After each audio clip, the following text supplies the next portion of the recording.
Governador, Só fazer um comentário. Isso que o senhor está dizendo é mais ou menos o que disse aqui na semana passada o candidato Aécio Neves. Quer dizer, não mexe na idade penal, mas modifica o tempo de internação. Não, desculpe, é diferente. É diferente. O Aécio Neves é a favor de punição para crimes graves e punição como se fosse adulto. Na reincidência. Na reincidência também de crimes leves. Reincidência de crimes leves e o crime grave em si.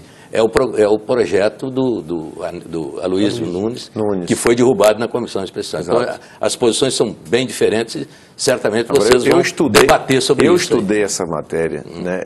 O Pacto pela Vida, que é esse projeto que nós colocamos de pé em Pernambuco, ele foi premiado pela ONU. A ONU dá, todos os anos, 5 prêmios de gestão pública. E esse programa foi um programa premiado pela ONU porque tem consistência. Então, estou falando de algo que eu estudei, que eu fiz, que eu vi na prática. Governador, como todo candidato, o senhor está olhando para o futuro e está vendendo um projeto de futuro para os seus eleitores, o que é inevitável. Eu queria olhar um pouco para trás, já que o senhor citou a questão dos índices de violência no seu estado de Pernambuco, que o senhor governou por 7 anos. Houve uma melhora nesses índices. Comparativamente, essa melhora é mais acentuada, mas é preciso chamar a atenção para o fato que os índices nordestinos dispararam. Quer dizer, em todo o Nordeste o crime subiu muito nos últimos anos, o que fez com que essa melhora em Pernambuco fosse ainda mais significativa na comparação, mas em números absolutos, o seu estado continua, e a capital do seu estado continua entre as mais violentas do país. O índice de homicídios que eu pesquisei hoje de manhã, baseado aí no IBGE, ou no IPE, não me lembro qual dos institutos, dava ainda, pelo número mais recente que eu encontrei, Recife em 5º lugar na taxa de homicídios por 100 mil habitantes. É o 12º hoje. Já é 12º. Esse dado era de 2010. De lá para cá já evoluiu muito.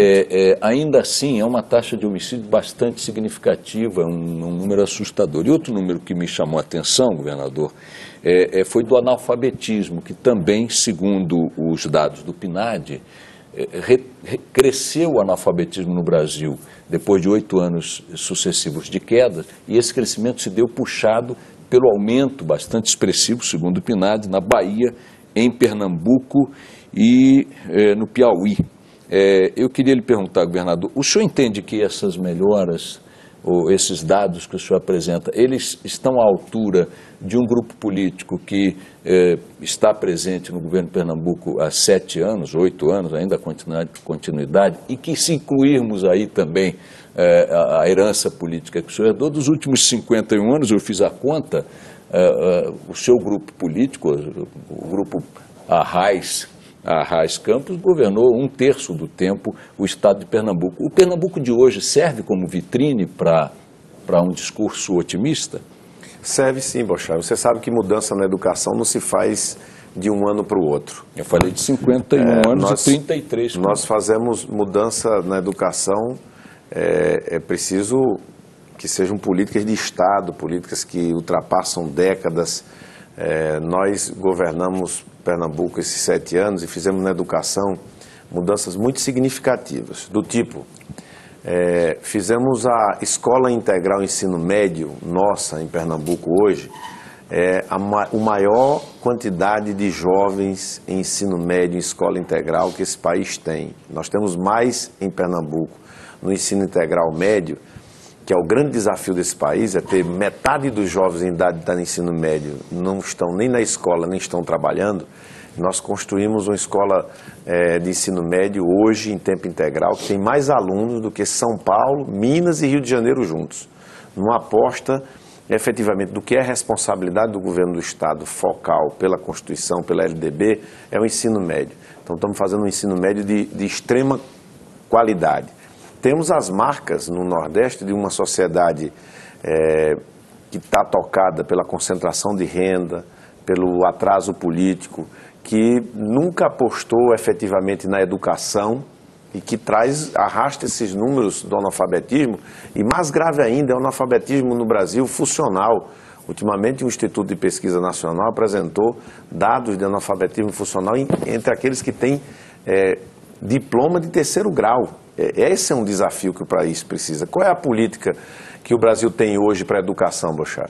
Nós temos um fundo para manutenção de todas as creches, ensino fundamental 1 e 2, ensino médio e tecnológico, em todos os municípios e estados, que a União só coloca 11 bilhões. Ora, a União está colocando 22 bilhões para socorrer as companhias de distribuição de energia agora e bota na educação do Brasil inteiro 11 bilhões de reais. Nós precisamos ter, na verdade, um pacto federativo que garanta o financiamento da educação em outro padrão, para termos rapidamente nesse país escola em tempo integral, como a grande transformação que precisamos fazer na educação. Acabar com esse apartheid, que a escola privada é de um jeito e a escola dos filhos dos trabalhadores e do pobre é de outro jeito. Só assim nós vamos vencer esses indicadores. Está aí a discussão sobre a CPI da Petrobras, né?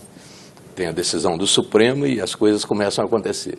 Existe também, por parte dos governistas, que são maioria, a ideia de propor e trabalhar pela CPI dos trens do metrô em São Paulo e do Porto de Suape, em Pernambuco, onde entra o senhor como personagem.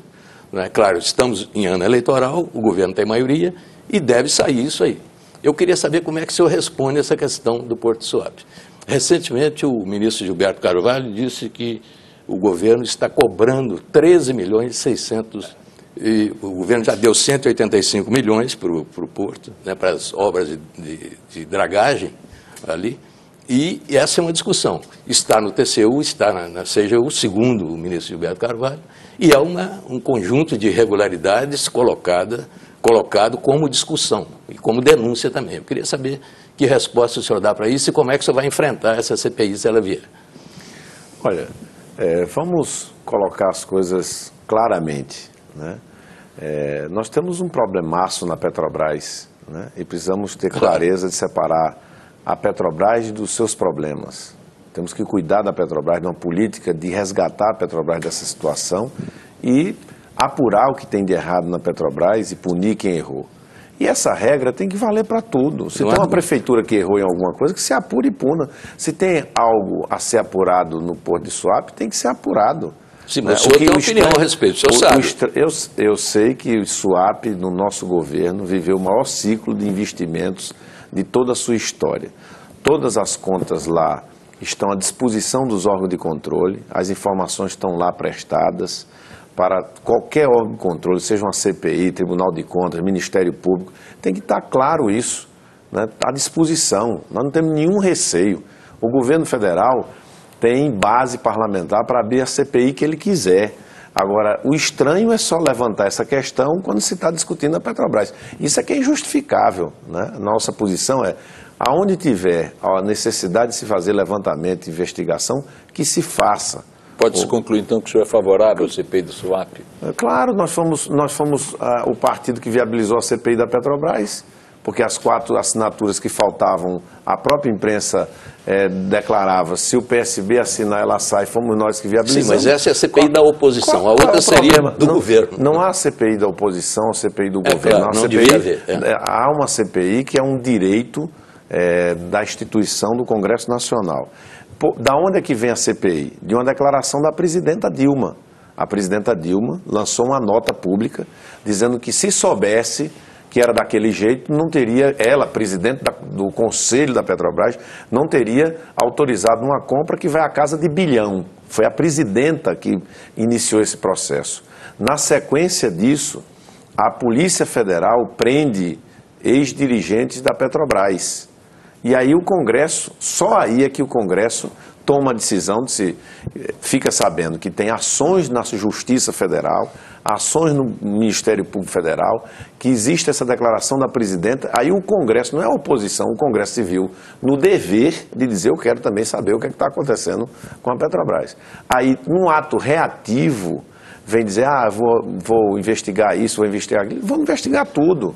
Governador, houve um episódio lá em Pernambuco, que foi a prisão pela polícia de 4 funcionários do Porto de Suape, que seriam agentes da ABIN, estariam ali investigando atividades sindicais, mas o senhor também seria alvo dessa investigação. Eu queria saber qual é o contexto em que isso acontece, se isso é verdade ou não, se o senhor se sente de alguma forma perseguido pelos órgãos de inteligência do Palácio, o que acontece? O que rola nos bastidores? De fato, houve, no ano passado, acho que no ano 2013, a presença de agentes da ABIN, né, que não tinham comunicado oficialmente de qualquer missão, porque agentes da ABIN poderiam ter uma missão institucional, legal, no Porto de Suape, e a segurança do Porto de Suape identificou eles e levou exatamente para a direção do Porto. Foi isso que ocorreu.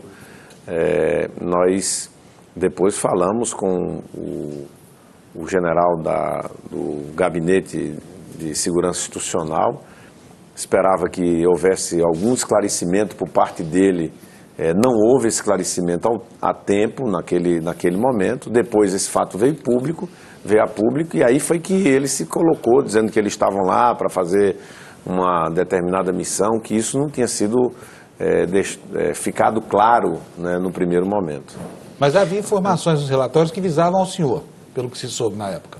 Eu fiquei sabendo disso já por matérias da imprensa, né? O que eu soube de fonte primária direta foi através da direção do Suape que 2 agentes haviam sido identificados pela segurança do Porto, né, nessas circunstâncias. Depois disso, meses depois, houve notícia na imprensa que completa a informação primária, dizendo que eles estavam fazendo uma investigação que ia além dos limites institucionais da segurança institucional.